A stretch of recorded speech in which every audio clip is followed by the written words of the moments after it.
Hello दोस्तों, मेरा नाम आनंद बैसला और मैं आप सभी का अपने यूट्यूब चैनल टारगेट विद आनंद बैसला पर आपका स्वागत करता हूं। दोस्तों, अभी तक हम मॉडर्न हिस्ट्री में पढ़ चुके हैं। भारत में पुर्तगालियों का आगमन, भारत में डचों का आगमन, भारत में ब्रिटिशों का आगमन, भारत में डेनिशों का आगमन और भारत में फ्रांसीसियों का आगमन। भारत में फ्रांसीसियों के आगमन के अंदर ही एक टॉपिक था कर्नाटक के युद्ध। तो आज हम कर्नाटक के युद्ध को विस्तृत रूप से एक कहानी के रूप में आपको बताऊंगा और इसके बाद आपको कहानी इतनी इंटरेस्टिंग लगने वाली है कि आप कर्नाटक के युद्ध नहीं भूल सकते हिस्ट्री के अंदर। तो शुरुआत करते हैं कर्नाटक के युद्ध से। लेकिन कर्नाटक के युद्ध को पढ़ने से पहले हम कर्नाटक का एक बार इतिहास देख लेते हैं कि इतिहास क्या है। तो अगर मैं यहाँ पर दक्षिण भारत का चित्र बनाऊं इस तरह से, ये हमारा दक्षिण भारत का चित्र बन जाएगा।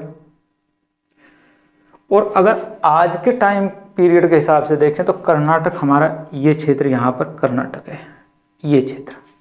लेकिन जिस टाइम के हम बात कर रहे हैं कर्नाटक युद्ध की, यानी कि 18वीं शताब्दी की बात कर रहे हैं, तो 18वीं शताब्दी में कर्नाटक यहाँ नहीं था। 18वीं शताब्दी में कर्नाटक यहाँ था। इस क्षेत्र को कर्नाटक बोलते थे। ये क्षेत्र कर्नाटक क्षेत्र के अंतर्गत ही यहाँ पर मद्रास था और यहां पर पुडुचेरी था।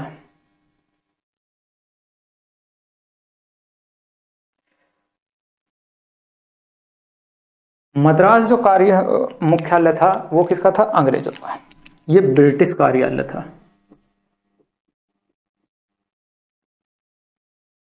ब्रिटिश मुख्यालय था। और पुडुचेरी जो था वो फ्रेंच था, फ्रांसीसियों का था।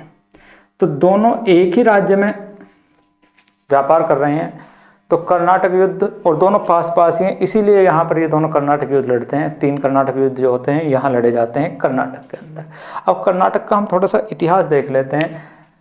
बात करें अगर 1707 की, 1707 में, तो 1707 में एक महत्वपूर्ण घटना घटी थी और वो क्या था? औरंगजेब की मृत्यु। औरंगजेब की जो मृत्यु हुई थी वो 1707 में हो गई थी।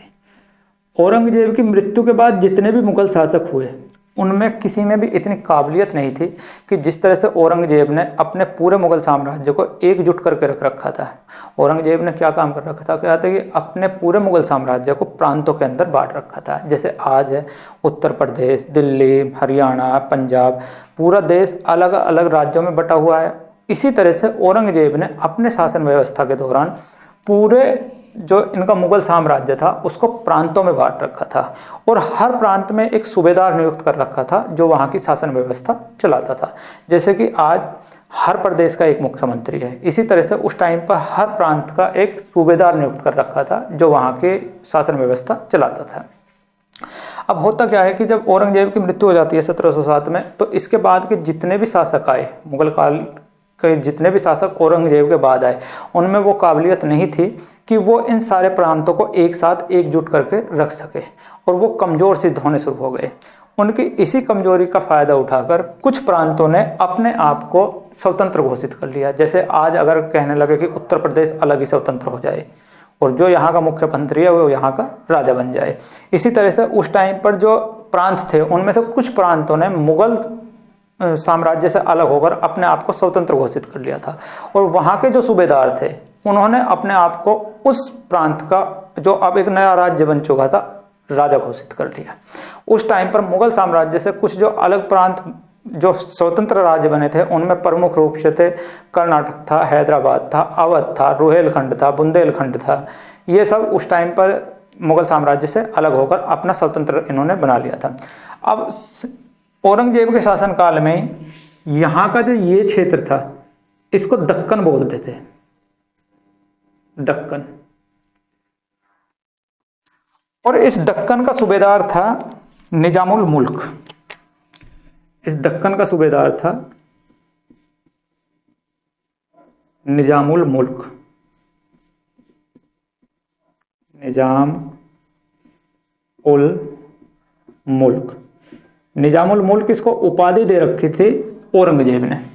फिर इसको आसफ जहां की उपाधि देते थे, या आसफ जहां, फर्रुखशियर ने, आसफ जहां। अगर इसके वास्तविक नाम की बात करें तो इसका वास्तविक नाम था मीर कमरुद्दीन। मीर कमरुद्दीन नाम का एक व्यक्ति था जिसको दक्कन का सूबेदार बनाया गया था। उसको औरंगजेब ने उपाधि दे दी थी निजामुल मुल्क की, इसलिए उसको निजामुल मुल्क के नाम से ही पुकारने लगे। फिर जब फर्रुखशियर राजा बना तो उसने उसको आसफ जहां की उपाधि दे दी थी, तो फिर वो ही व्यक्ति आसफ जहां के नाम से भी प्रसिद्ध हुआ। सब एक ही व्यक्ति के नाम है, मीर कमरुद्दीन भी, निजामुल मुल्क भी, आसफ जहां भी, और एक और नाम है इसका चिनकलीज खां।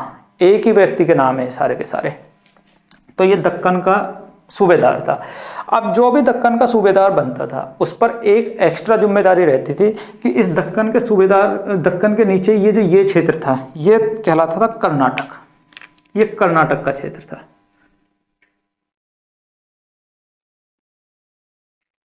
कर्नाटक।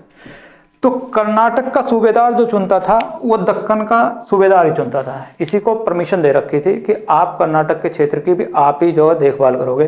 तो इतना बड़ा राज्य ये नहीं देख सकता था, तो इसीलिए जो दक्कन का सूबेदार होता था वो यहाँ कर्नाटक में अपने बिहाफ पर एक सूबेदार चुन लेता था कि भाई कर्नाटक का सूबेदार ये है। और उस टाइम पर कर्नाटक का जो सूबेदार था उसका नाम था सदाअत उल्ला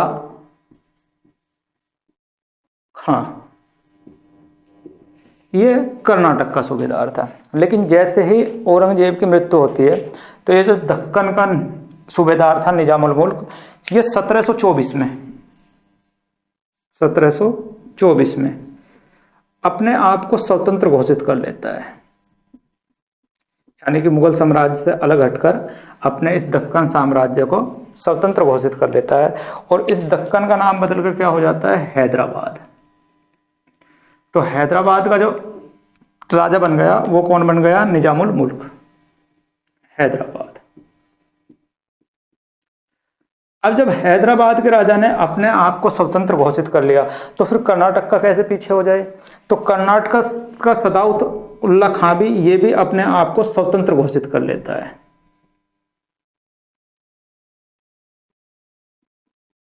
स्वतंत्र घोषित कर लेता है ये अपने आप को। ये सारे के सारे रिलेट करेंगे जाकर कर्नाटक के युद्ध से ही। इसलिए स्टोरी को समझते हुए चलिए कि दो प्रांत थे। औरंगजेब की मृत्यु के बाद इस प्रांत का राजा था निजामुल मुल्क, ये स्वतंत्र हो गया कि हम अब मुगल साम्राज्य में नहीं रहेंगे, हमारा साम्राज्य अलग ही है, हैदराबाद नाम का। कर्नाटक का जो सूबेदार था वो सदाउत उल्ला खां था, ये भी अपने आप स्वतंत्र हो गया कि अब हम मुगल साम्राज्य के साथ नहीं रहेंगे, हमारा अपना अलग राज्य होगा और उसका राजा मैं रहूंगा, सदाउत उल्ला खां। तो ये दो अलग प्रांत बनकर एक अलग राज्य बन चुके थे, जिनके राजा आसफ जहां और सदाउत उल्ला खां के बन चुके थे। अब क्या होता है कि यहां पर ये क्षेत्र, ये मराठा क्षेत्र था, यहां पर मराठे रहते थे। इस क्षेत्र में मराठा,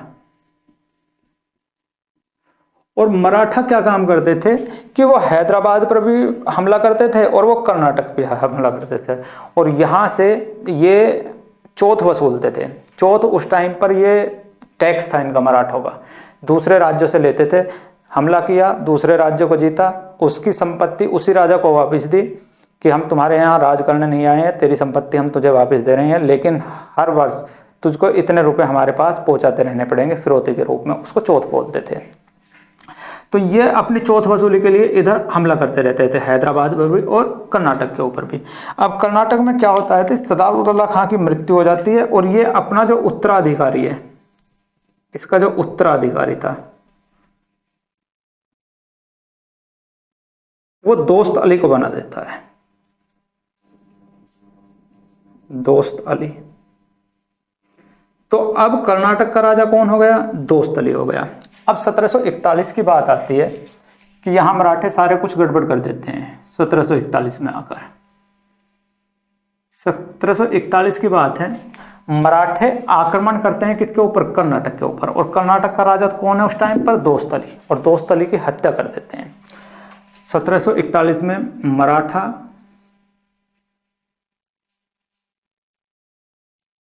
आक्रमण किया कहां पर, कर्नाटक पर।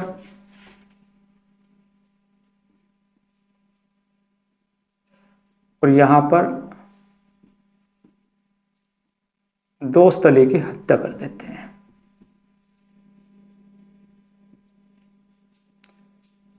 अब जब दोस्त अली की हत्या हो जाती है तो दोस्त अली का दामाद है एक, जिसका नाम है चंदा साहब।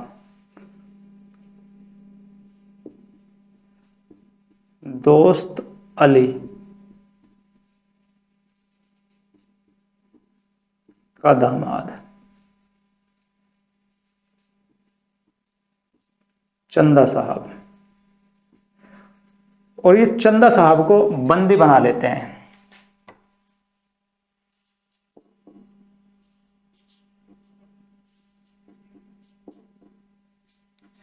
और चंदा साहब को बंदी बनाकर मराठे अपने साथ वापस ले जाते हैं। अब जैसे ही दोस्त अली की हत्या हो चुकी है, चंदा साहब मर चुका है, तो ये जो आसफ जहां है हैदराबाद का नवाब, ये देखता है कि कर्नाटक की गद्दी खाली हो गई है, तो आसफ जहां अपने बेटे अनवरुद्दीन को कर्नाटक का नवाब बना देता है। तो आसफ जहां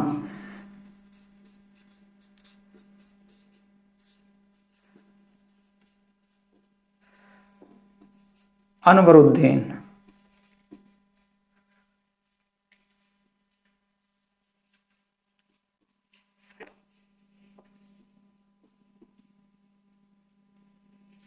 कर्नाटक का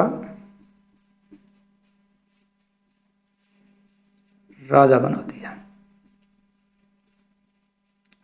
और कब की बात है? 1741 में सारी घटना हो रही है। उसके बाद क्या होता है कि 1741 में एक यूरोप के अंदर घटना चली हुई है। वहां पर ऑस्ट्रिया नाम का एक देश है, उसका जो राजा आता है उसको कोई संतान नहीं होती, उसको एक लड़की होती है बस।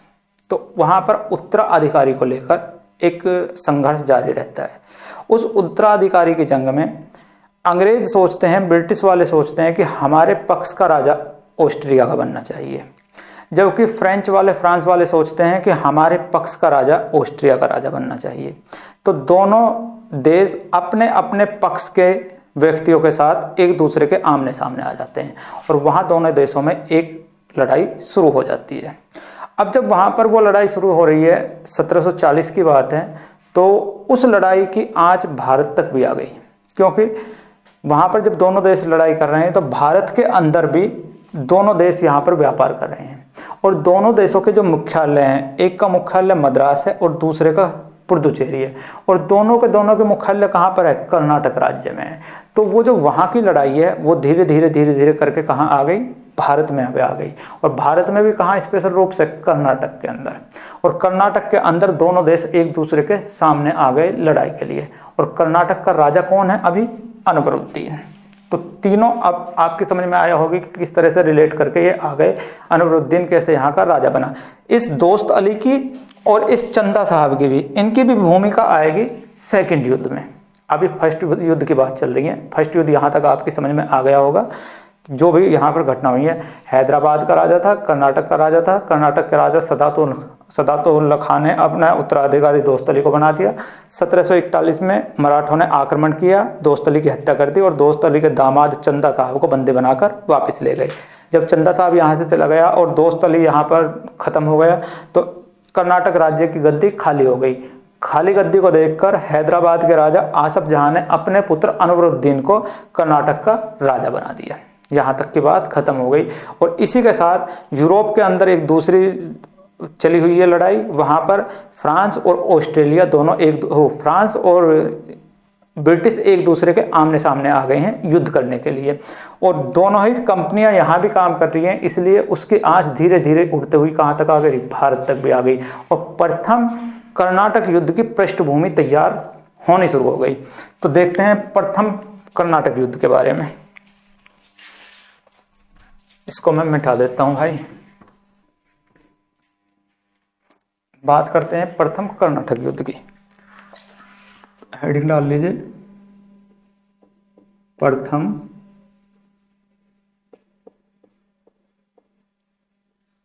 कर्नाटक युद्ध। टाइम पीरियड की बात करें तो 1740 ईस्वी से 1748 ईस्वी तक चला था। अगर कारण की बात करें कि कारण क्या था,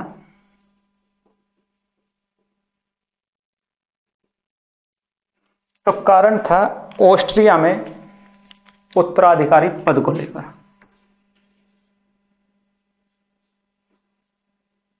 ऑस्ट्रिया में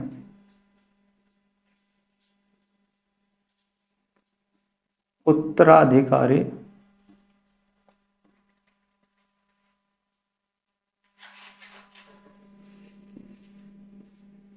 पद को लेकर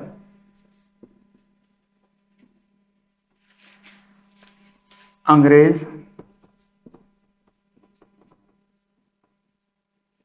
एवं फ्रेंच में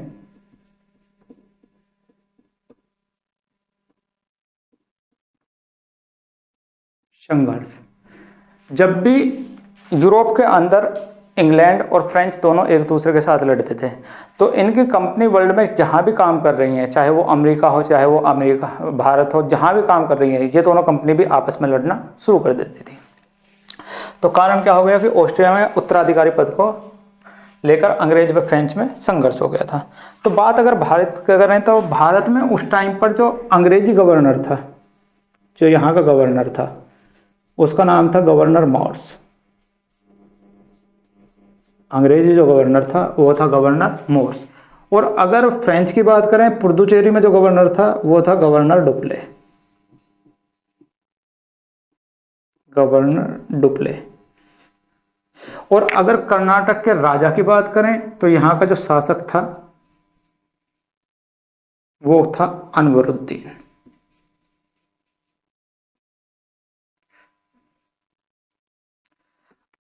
अब डुप्ले युद्ध नहीं चाहता था कि भारत के अंदर हम अंग्रेजों से टकराएं, ये युद्ध नहीं चाहता था। इसी चीज को देखते हुए डुप्ले को जब पता चलती है कि यूरोप के अंदर हमारे दोनों देश लड़ रहे हैं, तो इसको ये आशंका हो जाती है कि हो ना हो भारत के अंदर भी हम दोनों कंपनियां आमने सामने आ सकती हैं और युद्ध के एक संभावना बन सकती है। तो उस संभावना को ही नष्ट करने के लिए डुप्ले जाता है अनवरुद्दीन के पास और अनवरुद्दीन से जाकर बोलता है कि महाराज, आप ये सुनिश्चित करिए कि आपके राज्य में अंग्रेज हमसे ना लड़े। तो ये जाकर रिक्वेस्ट करता है अनवरुद्दीन से कि अंग्रेजों से बोलिए वो हमसे ना लड़े, क्योंकि हम यहाँ पर व्यापार करने के लिए आए हैं, लड़ाई करने के लिए नहीं आए हैं। ठीक है, हमारे देश वहाँ पर यूरोप में लड़ रहे हैं, लेकिन हमारा यहाँ पर ऐसा कोई विवाद नहीं है जिससे कि हम आपस में यहाँ लड़ें या यहाँ पर युद्ध करें। तो यह गुहार लगाने जाता है अनवरुद्दीन से, और डुप्ले इसी बात को बोलता है जाकर मार्च से कि हम आपस में यहाँ पर नहीं लड़ेंगे, हम यहाँ पर व्यापार करने के लिए आए हैं, तो हम यहाँ पर व्यापार ही करेंगे बस। लेकिन क्या होता है ब्रिटेन के अंदर कि ब्रिटेन को लगता है कि जैसे हमारे यहाँ युद्ध चला हुआ है, तो अगर भारत के अंदर युद्ध हो गया दोनों कंपनियों के बीच में, तो कहीं हमारी कंपनी कमजोर ना पड़ जाए, इसलिए वो ब्रिटेन से एक सेना भेजते हैं और उस सेना का जो प्रमुख बनाते हैं वो बर्नोटे नाम के व्यक्ति को बनाते हैं, गवर्नर बर्नोटे। अब बर्नोटे क्या काम करता है कि जैसे ही वो यहाँ भारत आता है, भारत आकर ब्रिटेन इसके फ्रेंच के 2 जहाज़ों को अपने कब्जे में ले लेता है। जब वो अपने कब्जे में इनको ले लेता है और ये सूचना डुप्ले के पास पहुंचती है, तो डुप्ले सीधा जाता है अनवरुद्दीन के पास और जाता है इससे मदद की गुहार करता है, लेकिन अनवरुद्दीन इसकी मदद करने के लिए मना कर देता है। यहाँ तक कि डुप्ले इसको लालच देता है अनवरुद्दीन को कि यदि आप हमारी सहायता करोगे इस युद्ध में, तो हम मद्रास को जीतकर आपको सौंप देंगे। लेकिन अनवरुद्दीन इसकी सहायता करने से साफ इनकार कर देता है। इसके बाद डुप्ले मॉरिशस के गवर्नर के पास जाता है, क्योंकि मॉरिशस में भी जो सत्ता है वो किसके हाथ में है? फ्रेंचों के हाथ में है। तो यहाँ भारत में भी फ्रेंच है, वहाँ भी फ्रेंच है। तो ये मॉरिशस पैगाम भिजवाता है, और मॉरिशस में जो उस टाइम पर गवर्नर होता है वो होता है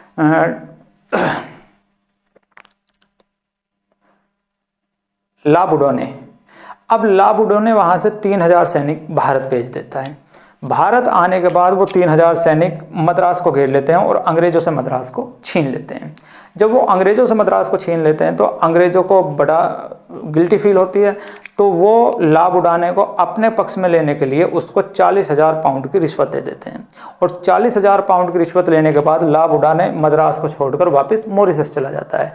लेकिन डुप्ले वापस जाकर मद्रास पर फिर कब्जा कर लेता है। अब अंग्रेजों को फील होती है कि यार पैसे भी गए और मद्रास भी गया। तो ये तो हमारे साथ अच्छा नहीं हो रहा है। तो अंग्रेज जाते हैं अनवरुद्दीन के पास और शिकायत करते हैं डुप्ले की और सहायता मांगते हैं डुप्ले के खिलाफ। अब अनवरुद्दीन अंग्रेजों की सहायता करने के लिए तैयार हो जाता है। जब डुप्ले सहायता के लिए जाता है तो अनवरुद्दीन मना कर देता है, लेकिन जब अंग्रेज जाते हैं तो अंग्रेज अनवरुद्दीन की सहायता करने के लिए अंग्रेजों की सहायता करने के लिए अनवरुद्दीन तैयार हो जाता है। और यहाँ पर अनवरुद्दीन और अंग्रेजों की संयुक्त सेना जाती है फ्रेंचों से लड़ने के लिए, और यह युद्ध होता है सेंट थॉमे का युद्ध। और इस सेंट थॉमे के युद्ध में क्या होता है कि एक तरफ अंग्रेजों की और अनवरुद्दीन की सेना है जिसकी संख्या है 10,000 और जिसका सेनापति है महफूज खां। दूसरी तरफ फ्रेंच सेना है जिसमें 230 सैनिक होते हैं फ्रांस के और 700 सैनिक होते हैं भारतीय, यानी कि कुल लगभग 1000 के करीब उनके सैनिक होते हैं। और उनका जो सेनापति होता है वो होता है पैराडाइज। और इस युद्ध में वो 1000 सैनिक 10,000 सैनिकों को हरा देते हैं। और इस तरह से डुप्ले मद्रास को भी जीत लेता है और डुप्ले अनवरुद्दीन को भी हरा देता है। और ये भारतीय इतिहास में पहली घटना होती है जब कोई विदेशी यूरोपीय व्यापारी भारत में किसी भारतीय राजा को हराता है। इससे पहले कोई भी यूरोपीय कंपनी भारत में भारतीय राजा को नहीं हरा पा रही थी। तो ये पहली ऐसी घटना होती है जिसमें एक भारतीय राजा की सेना हार जाती है और यहाँ से भारतीय राजाओं की जो कमजोरी है वो फूटकर बाहर आती है।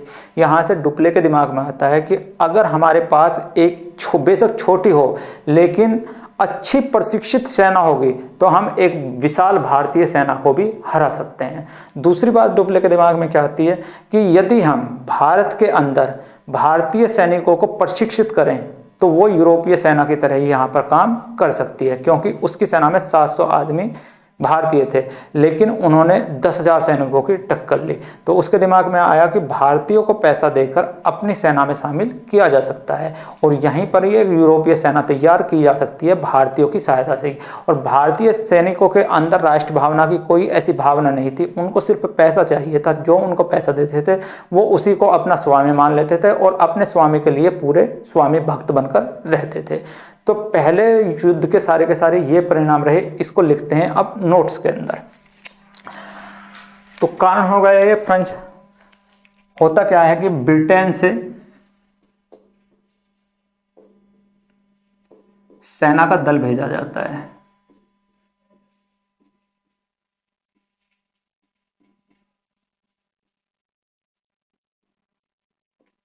भारत आता है और इसका जो प्रमुख होता है वो होता है गवर्नर बर्नोटे। गवर्नर बर्नोटे। बर्नोटे जब यहां आता है तो 2 फ्रेंच जहाजों को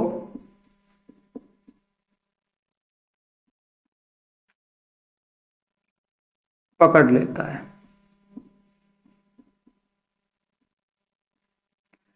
जब 2 फ्रेंच जहाजों को पकड़ लेता है तो डुप्ले मदद के लिए जाता है।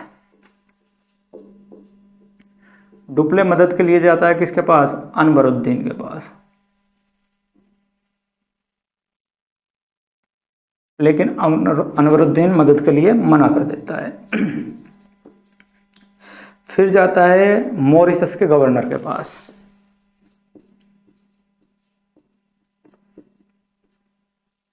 मॉरिशस के गवर्नर के पास। और मॉरिशस का गवर्नर उस टाइम पर कौन होता है? ला बुडोने। और ला बुडोने 3000 सैनिक भारत भेज देता है। सैनिक भारत भेज देता है। जब 3000 सैनिक भारत आ जाते हैं तो ये मद्रास पर कब्जा कर लेते हैं। मद्रास अंग्रेजों से छीन लेते हैं। मद्रास को छीनने के बाद अंग्रेज 40,000 पाउंड की रिश्वत देकर छुटा लेते हैं। अंग्रेज लाभ उड़ाने को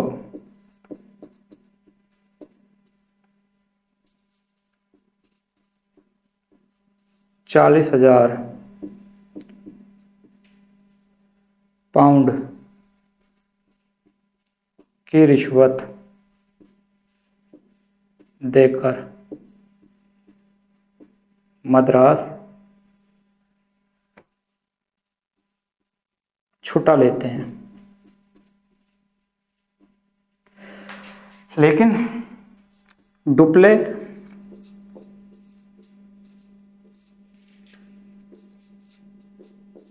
पुनः मद्रास पर कब्जा कर लेता है। जब डुप्ले पुनः मद्रास पर कब्जा कर लेता है तो अंग्रेज सोचते हैं कि यार 40,000 पाउंड भी गए और मद्रास भी गया, तो ये जाते हैं, अंग्रेज जाते हैं, अंग्रेज मदद के लिए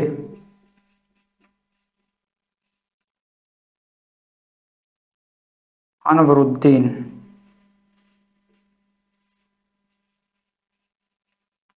के पास जाते हैं।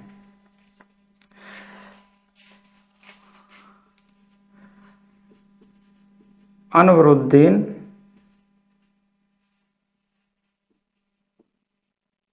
मदद के लिए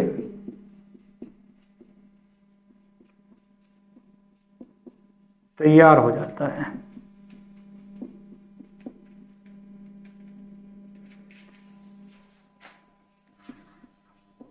परिणाम स्वरूप, इसके परिणाम स्वरूप क्या होता है कि एक युद्ध देखने के लिए मिलता है 1748 में। 1748 ईस्वी में युद्ध, जिसको क्या बोलते हैं, सेंट थॉमे का युद्ध। कब हुआ था? 1748 में होता है। परिणाम स्वरूप 1748 में एक युद्ध होता है, सेंट थॉमे का युद्ध। अब ये सेंट थॉमे का युद्ध हुआ किस किस के बीच था? एक तरफ फ्रेंच थे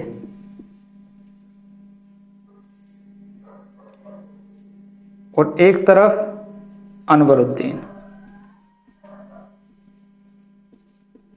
और इसके साथ कौन थे? अंग्रेज।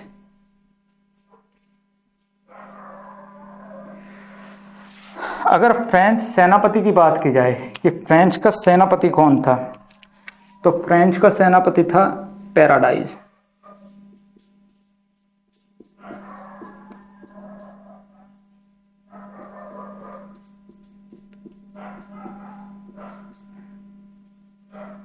और अगर इनके सेनापति की बात की जाए तो इनका सेनापति था महफूज खां। और इसमें अगर सेना की बात की जाए तो फ्रेंच के पास 230 तो फ्रेंच सैनिक थे प्लस 700 भारतीय सैनिक थे, तो लगभग 1000 के करीब इनके पास सेना थी। और अगर बात की जाए अनवरुद्दीन और अंग्रेजों की सेना की तो इनके पास लगभग 10,000 सैनिक थे। और 10,000 सैनिक होने के बाद भी फ्रेंच यहां पर जीत जाते हैं,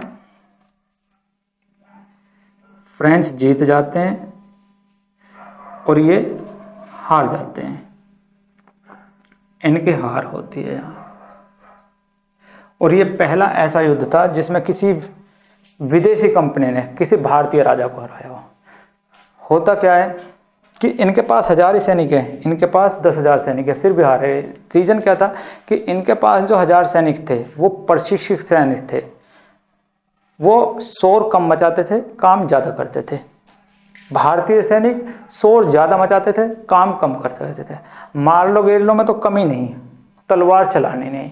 ये मार लो घेर लो कम कर लेते और तलवार ज़्यादा चलाते थे। इसलिए इन 1000 आदमियों ने 10,000 आदमियों की सेना हरा दी।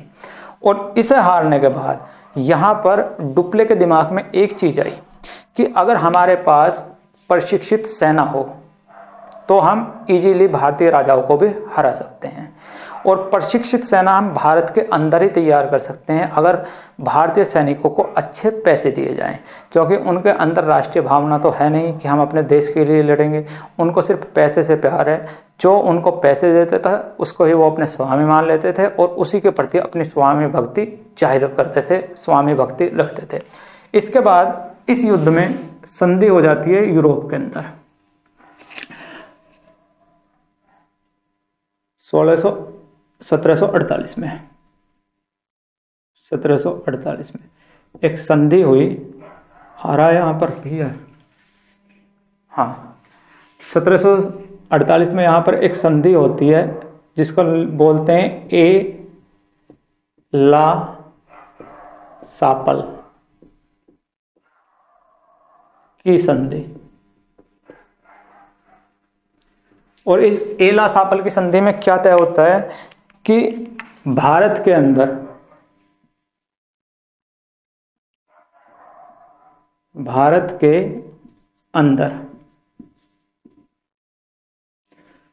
मद्रास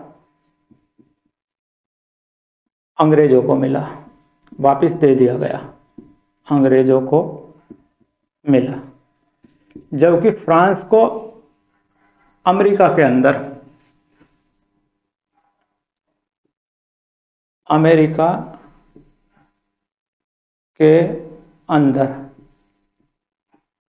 लुईबर्ग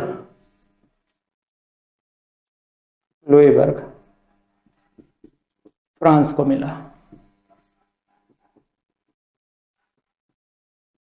और इस तरह से कर्नाटक का प्रथम युद्ध खत्म हो जाता है। सब कुछ आपके सामने ये है कर्नाटक का युद्ध।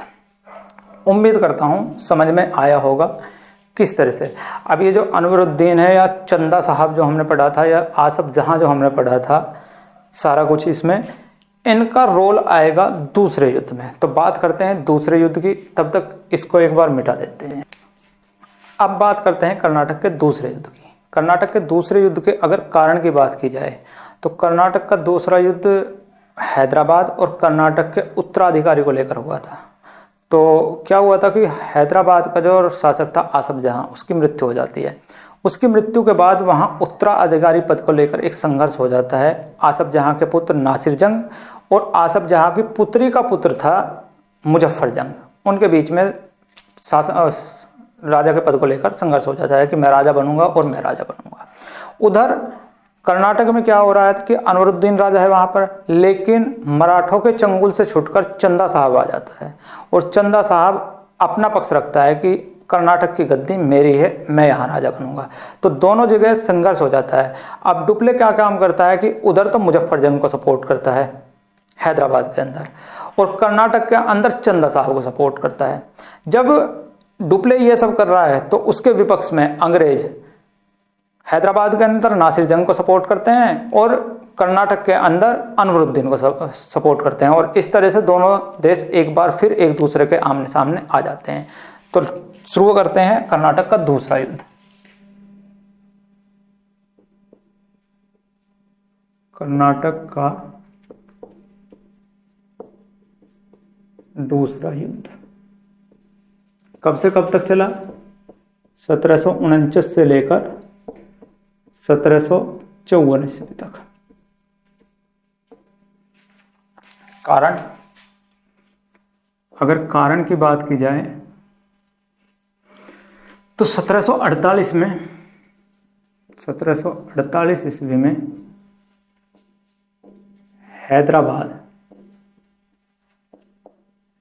हैदराबाद में आसफ जहां की मृत्यु हो गई। आसफ जहां की मृत्यु हो गई। आसफ जहां की मृत्यु होने के बाद यहां पर आसफ जहां के 2 उत्तराधिकारी आ गए। उत्तराधिकारी। एक था इनकी पुत्री का पुत्र,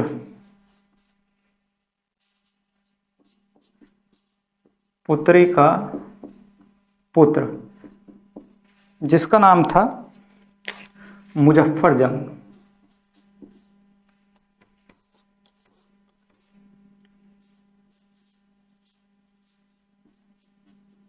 मुजफ्फर जंग। जबकि दूसरा था आसफ जहां का ही पुत्र, जिसका नाम था नासिर जंग।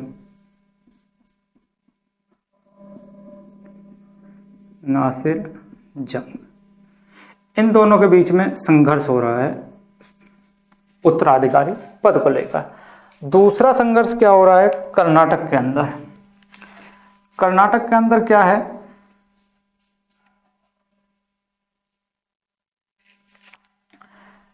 चंदा साहब वापिस आ गया और चंदा साहब जब वापस आ गया तो कर्नाटक की गद्दी पर वो अपना अधिकार जमाने लगा। इसी को लेकर कर्नाटक के अंदर चंदा साहब और अनवरुद्दीन,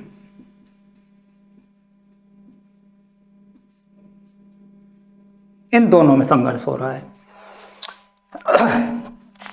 अब डुप्ले दूर बैठा हुआ ये सब देख रहा है, इनके संघर्ष को देख रहा है डुप्ले बैठकर दूर।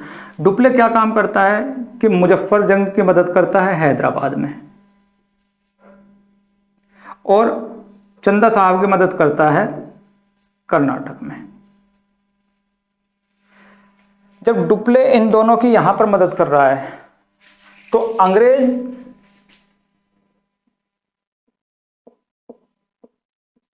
अंग्रेज भी भाई मदद के लिए आगे आएंगे, क्योंकि अंग्रेज अगर मदद के लिए नहीं आएंगे तो यहाँ बढ़त कौन ले लेगी फिर, कंपनी फ्रांसीसी। और अंग्रेज कभी नहीं चाहेंगे कि बढ़त ले ले, तो अंग्रेजों ने मदद की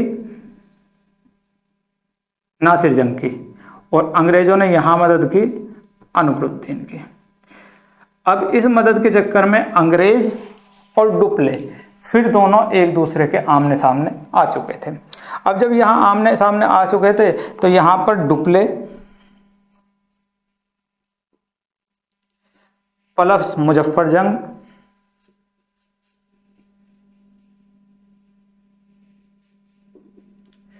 और प्लस चंदा साहब,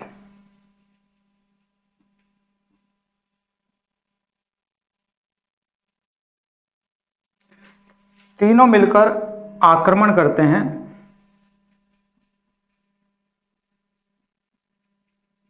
अनवरुद्दीन पर।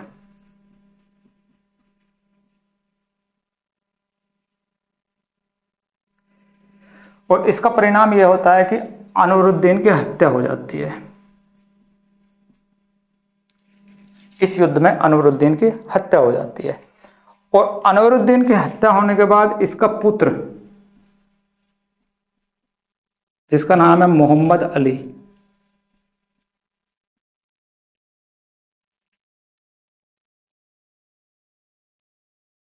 तिरुचिरापल्ली में जाकर छिप जाता है। तिरुचिरापल्ली में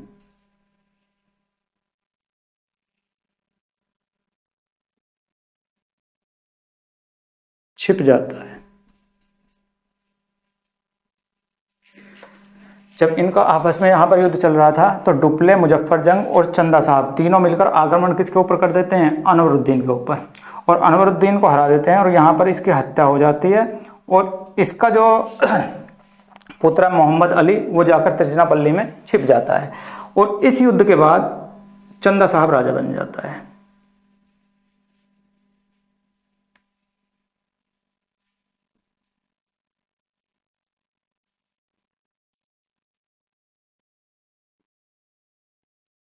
चंदा साहब यहाँ पर राजा बन जाता है।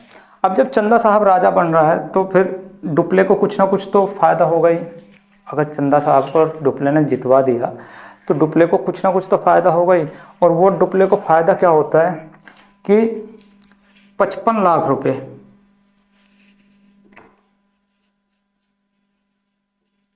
फ्रेंच कंपनी को मिलते हैं।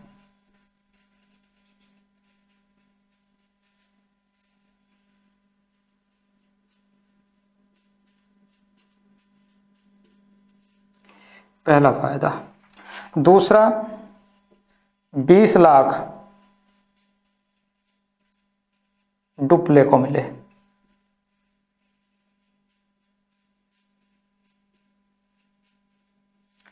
तीसरा फायदा क्या हुआ, 1 लाख वार्षिक।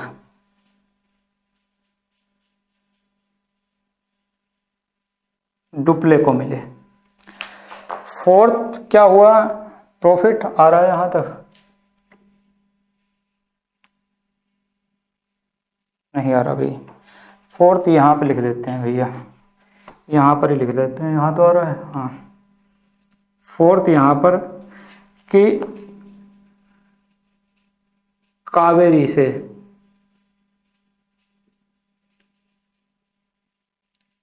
कन्याकुमारी तक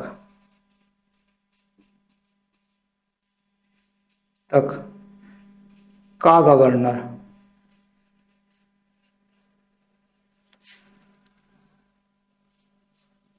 डुप्ले बना। कावेरी से लेकर कन्याकुमारी तक का गवर्नर किसको बना दिया गया, डुप्ले को बना दिया। जैसे ही चंदा साहब राजा बन गया यहाँ पर, तो उसकी मदद के बदले में चंदा साहब ने क्या किया, 55 लाख फ्रेंच कंपनी को दे दिए, 20 लाख डुप्ले को दे दिए और 1 लाख वार्षिक डुप्ले की पेंशन बांध दी। और कावेरी से कन्याकुमारी तक के बीच का जो क्षेत्र था उसका डुप्ले क्या बना दिया, यहाँ पर गवर्नर बना दिया। दूसरा क्या काम करा चंदा साहब ने, कर्नाटक की नई राजधानी बनाई, अकार्ट। नई राजधानी अकार्ट बनाई। अब जब ये यहां पर बिजी थे इसके अंदर जब ये लोग यहां पर बिजी थे इसके अंदर जीत का जश्न मना रहे थे, तो नासिर जंग और अंग्रेजों ने उठाकर यहां पर हमला कर दिया इनके ऊपर।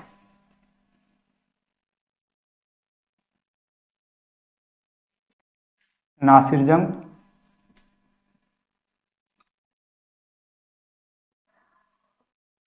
और अंग्रेज दोनों ने मिलकर हमला किया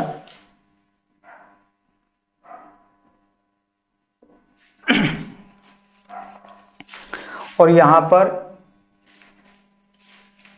डुप्ले का मतलब डी से शुरू होता है, मुजफ्फर जंग यानी कि एम से शुरू होता है, और चंदा मतलब सी से शुरू होता है, यानी कि इनको पढ़ेंगे हम MCD। तो यहां MCD की हार हो जाती है, इन तीनों की हार हो गई। इन तीनों के हार होने के बाद नासिर जंग हैदराबाद के अंदर राजा बन जाता है।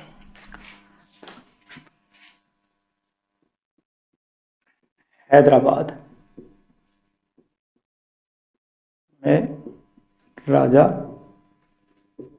बन गया। अब यहां फिर डुप्ले एक चाल खेलता है और नासिर जंग की जो सेना होती है उसमें विद्रोह करवा देता है, और उसमें विद्रोह करवाकर सेना के हाथ ही नासिर जंग की हत्या करवा देता है।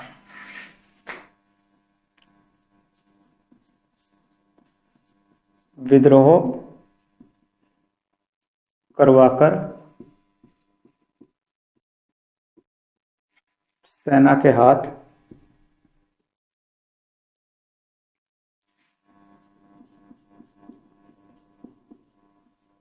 नासिर जंग की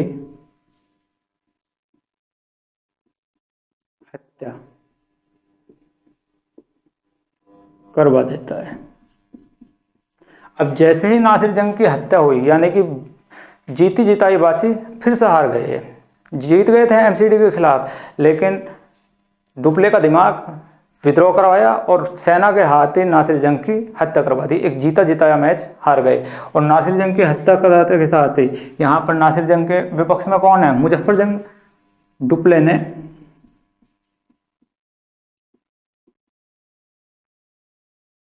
मुजफ्फर जंग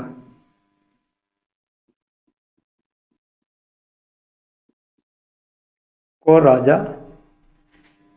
बना दिया। मुजफ्फर जंग को राजा बना दिया और इसके दरबार में एक फ्रेंच गवर्नर रख दिया जिसका नाम था बुस्सी। बुस्सी को इसके दरबार में रख दिया कि ये आपकी सहायता करेगा और आप पर कोई भी आपत्ति नहीं आने देगा, जबकि मेन मकसद था बुस्सी को वहाँ रखने का कि मुजफ्फर जंग के राज दरबार में और कोई यूरोपीय शक्ति अपनी पकड़ ना बना पाए। तो मुजफ्फर जंग भी जब राजा बन गया तो इसको कुछ ना कुछ तो चीज़ देगा ही इनाम के स्वरूप। सॉरी यार, एक गलती हो गई, ये जितने भी इनाम दिए थे ना यहाँ पर 55 लाख कंपनी को, 20 लाख डुप्ले को और 1 लाख हर वार्षिक डुप्ले के लिए, और कन्याकुमारी से लेकर और कावेरी के बीच का जो क्षेत्र है वो भी किसको, डुप्ले को, ये सारे के सारे मुजफ्फर जंग ने दिए थे। जबकि यहाँ चंदा ने जो इसके लिए दिए थे वो दिया था 80 गांव दान में, 80 गांव दान में दिए थे। सॉरी, इसके लिए चंदा ने 80 गांव डुप्ले को दान में दिए। जबकि मुजफ्फर जंग ने क्या दिया, 55 लाख फ्रेंच कंपनी को,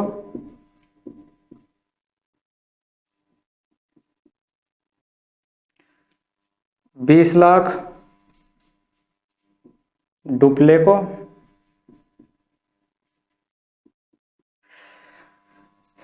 1 लाख वार्षिक पेंशन बांध देती थी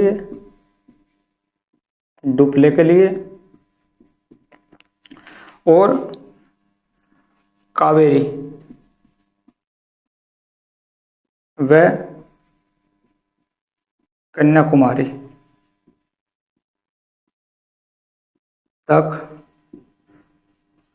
गवर्नर पद, ये सब किसे मिल गया था, डुप्ले को, मुजफ्फर जंग को राजा बनाने के कारण। अब क्या होता है कि मुजफ्फर जंग जा रहा होता है और मुजफ्फर जंग के पार्दुचेरी जा रहा होता है, और जाने के दौरान पार्दुचेरी जाने के दौरान पठान हत्या कर देते हैं इसकी, पठान हत्या कर देते हैं। अब जब पठान मुजफ्फर जंग की हत्या कर देते हैं तो इसके दरबार में था बुस्सी, तो बुस्सी तुरंत आसफ जहां का पुत्र रहता है सलावत जंग, उसको राजा बना देता है। बुस्सी सलावत जंग को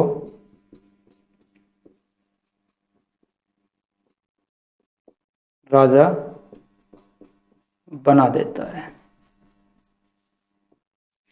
अब यहां पर भी पटकनी किसको लग गई थी, अभी तक अंग्रेजों को लग चुकी थी। क्यों?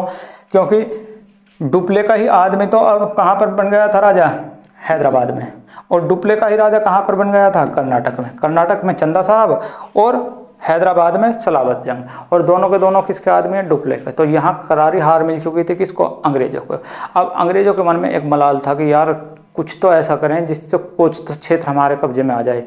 तो उसी चीज़ को देखते हुए अंग्रेजों का एक गवर्नर था सांड्स, इसको मैं रफ कर देता हूँ भैया इधर से।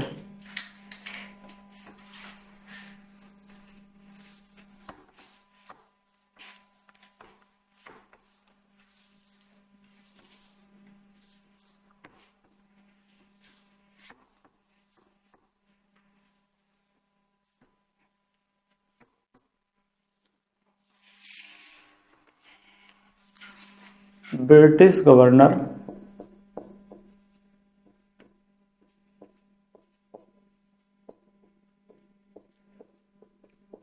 सांड्स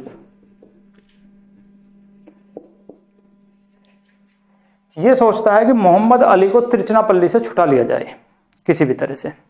तो ये मोहम्मद अली को, जो अनवरुद्दीन का बेटा था, मोहम्मद अली जाकर तिरुचिरापल्ली में छुप गया था, मोहम्मद अली को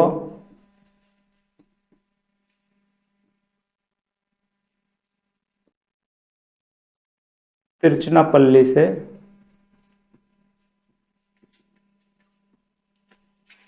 छुड़ाया जाए। अब यहाँ एंट्री होती है अंग्रेजों के सबसे बड़े हीरो की, जिसने भारत में अंग्रेजों का सिक्का जमा दिया था, क्लाइव की। क्लाइव क्या होता है, एक छोटा सा क्लर्क के रूप में भारत आता है, लेकिन जब ये इस मुसीबत में होते हैं, इनकी समझ में आ नहीं रहा होता है गवर्नर की कि किस तरह से हम मोहम्मद अली को छुड़ाएं। तो मीटिंग चलती रहती है, तो वो क्लाइव वहाँ पर बैठा हुआ होता है। तो क्लाइव देख रहा है कि परेशान है सब, तो वो कहता है कि मैं आइडिया दूँ। तो सांड्स कहता है कि तेरे पास है कोई आइडिया? जो हाँ मेरे पास है आइडिया। जो बता तो क्या कर सकते हैं। तो क्लाइव यहाँ पर योजना बनाता है पहली बार। क्लाइव ने योजना बनाई, और क्लाइव क्या योजना बनाता है कि हम 2 हमले करेंगे, 2 सेना की टुकड़ी बनाएंगे और 2 हमले करेंगे। पहला हमला अंकार्ट पे करेंगे और दूसरा हमला हम तिरुचिरापल्ली पर करेंगे। दूसरा हमला हुआ क्या था कि जिस किले में मोहम्मद अली छुप कर बैठा था, उसके चारों तरफ, उस तिरुचिरापल्ली में उस किले के चारों तरफ चंदा साहब अपनी सेना लेकर बैठे हुए थे। तो क्लाइव कहता है कि जब हम अकार्ड पर हमला करेंगे और ये खबर जब तिरुचिरापल्ली में पहुंचेगी चंदा साहब के पास, तो वो यहाँ से अकार्ड की तरफ जरूर आएगा अकार्ड को बचाने के लिए। और जैसे ही वो यहाँ से तिरुचिरापल्ली से अकार्ड आएगा बचाने के लिए, हम दूसरा हमला तिरुचिरापल्ली पर कर देंगे और यहाँ से मोहम्मद अली को छुड़ा लेंगे। और इसकी ये चाल कामयाब हो गई। जैसे ही इन्होंने पहला हमला अकार्ड पर किया और यहाँ पर तिरुचिरापल्ली में खबर पहुंची चंदा साहब के पास कि अकार्ड पर अंग्रेजों ने हमला कर दिया है, तो वो यहाँ से इस तिरुचिरापल्ली को छोड़कर और यहाँ से चंदा साहब अकार्ड के लिए चल दिया। लेकिन रास्ते में ही तंजौर के शासकों ने चंदा साहब की हत्या कर दी। चंदा साहब अकार्ड की तरफ चला,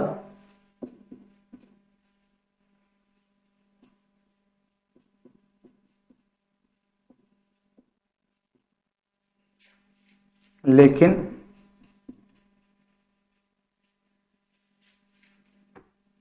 रास्ते में तंजौर के शासक ने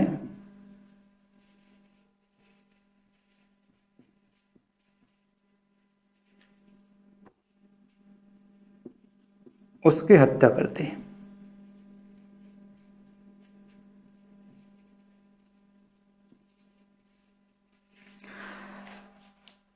क्लाइव की चाल कामयाब हुई। जैसे ये तिरुचिरापल्ली से यहाँ के लिए चंदा चला, राह में तंजौर के शासकों ने इसकी हत्या कर दी।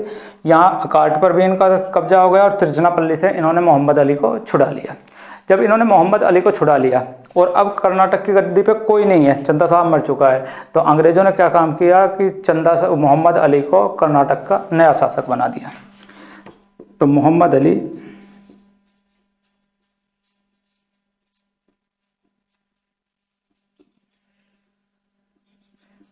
कर्नाटक का नया शासक बन गया। और यहाँ पर फ्रांस ने दूसरी गलती की, और फ्रांस की सबसे बड़ी गलती कि फ्रांस ने देखा कि उनको लगा कि डुप्ले बेमतलब की काम भारत के अंदर कर रहा है, जिसकी कोई आवश्यकता नहीं है, उसकी वजह से हमारा बहुत ज़्यादा पैसा खराब हो रहा है, तो इसलिए डुप्ले को यहाँ से वापस बुला लिया जाए। और 1754 में डुप्ले को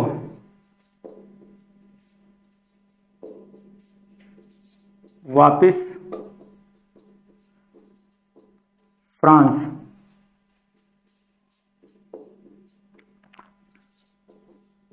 बुला लिया गया। और ये इनकी सबसे बड़ी गलती थी, क्योंकि जिन पहले युद्ध को ये ऑलरेडी जीत चुके थे, दूसरा युद्ध भी डुप्ले ने जिता ही दिया था, लेकिन उसी टाइम पर ये डुप्ले को वापस बुला लेते हैं। और यही गलती फ्रेंच की सबसे बड़ी गलती थी। अगर ये डुप्ले को नहीं बुलाते तो शायद भारत का इतिहास आज कुछ और होता। और जब 1754 में डुप्ले यहाँ से वापस चला जाता तो इसके बाद यहाँ पर नया गवर्नर आता है,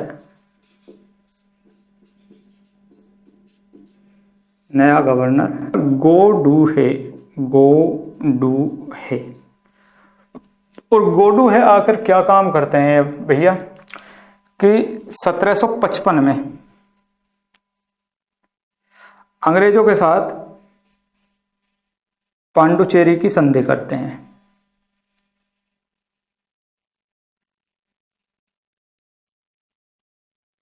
और पांडुचेरी की संधि के साथ ही युद्ध समाप्त हो जाता है।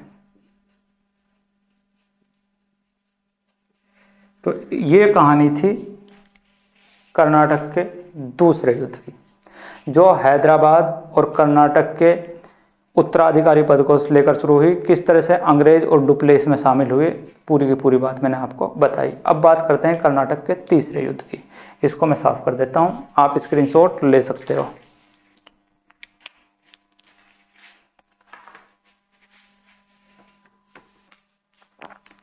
अब बात करते हैं कर्नाटक के तीसरे युद्ध की।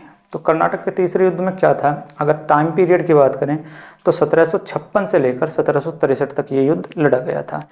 ये 7 वर्ष युद्ध चला था, इसलिए इसको सप्तवर्षीय युद्ध भी कहते हैं। अगर इसके कारण की बात की जाए तो इसका कारण यूरोपीय था। यूरोप के अंदर ऑस्ट्रिया और पर्सा दोनों देश एक दूसरे से लड़ रहे थे, लेकिन पर्सा के पक्ष में आ गया था फ्रांस और ऑस्ट्रिया के पक्ष में आ गए थे अंग्रेज। इस तरह से ये दोनों देश भी एक दूसरे के आमने सामने आ गए।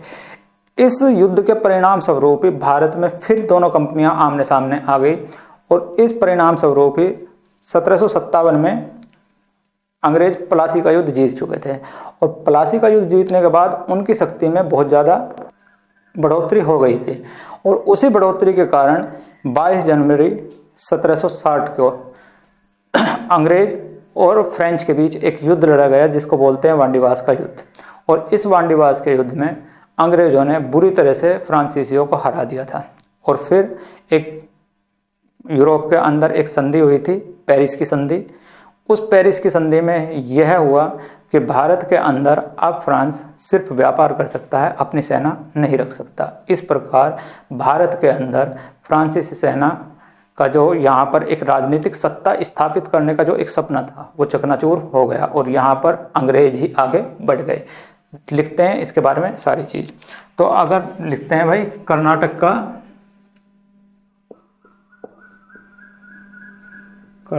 का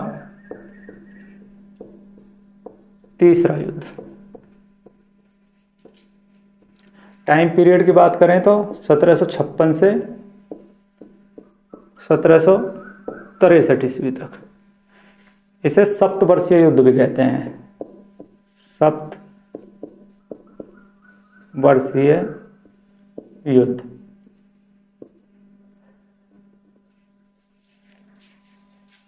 कारण की बात करें तो यूरोप के अंदर ऑस्ट्रिया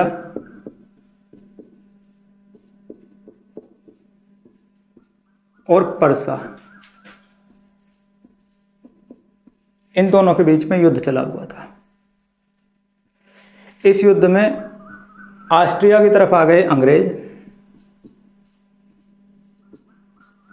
और पर्सा की तरफ आ गए फ्रेंच।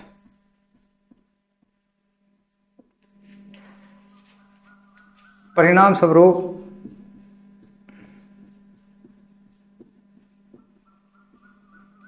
भारत में भी एक युद्ध हो गया था। डेट है 22 जनवरी 1760 ईस्वी। अंग्रेज और फ्रेंच के बीच में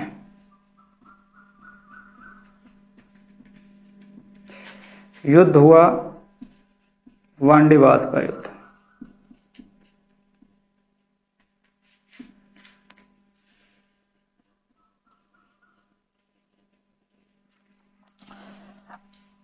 बात करें अंग्रेज के सेनापति की, तो इनके सेनापति थे सर आयरकूट।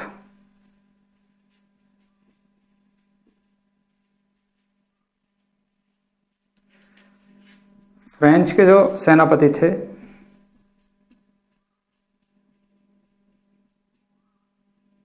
उनका नाम था काउंट डी लाली।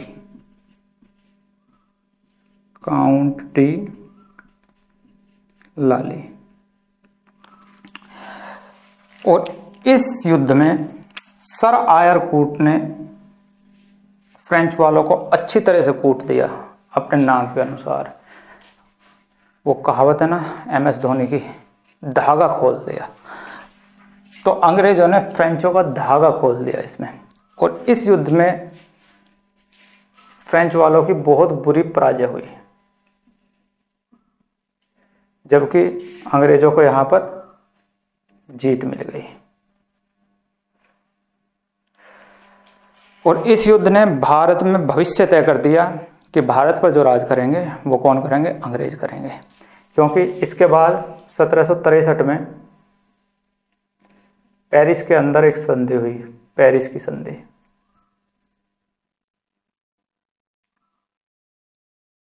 और पेरिस की संधि में तय किया गया कि भारत के अंदर